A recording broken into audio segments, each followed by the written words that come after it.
Abdullajon chiqibdilar. Assalomu alaykum. Ey, Abdullajon. Qaynanang yaxshi ko'rar ekan. Hozir ovqat suzmoqchi.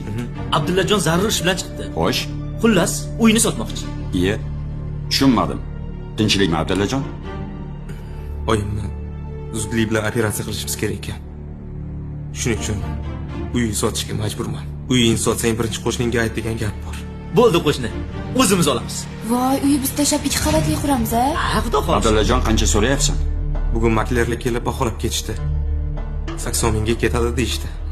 Lekin hozir operatsiyaga o'tishim juda ham zarur. Qo'shni, 30 ming bo'lsa hozir sanayman, dada. O'zimiz olamiz. Qani boy?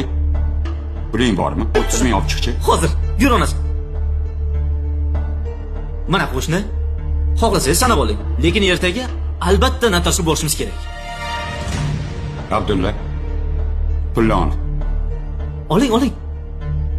Topganingni berarsan. Iye. Dada, Bermasang ham mayli. dada. Vaqt ketkazma. Tur o'g'lim. Tur. Bor, onangni davolash. Dada bu nima deganingiz? O'chir ovozingni. Tur Abdulla. Rahmat, babalarga. O'zi qarz so'ramagan odamim qolmagandi.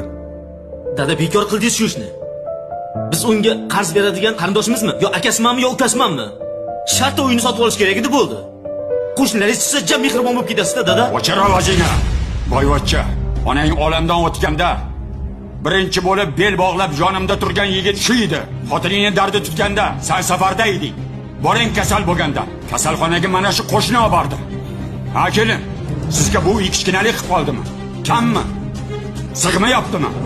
Birovni kulfatidan manfaat topmoqchimisan?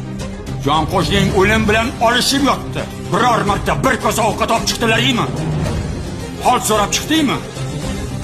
Eskilar bekorga aytmagan. Qo'shning yaxshi bo'lsa, uni menga sot deyishdi. Nima? Otni o'limi, itni bayramimi? Men senga shunaqa tarbiya berganman. Ahmoq,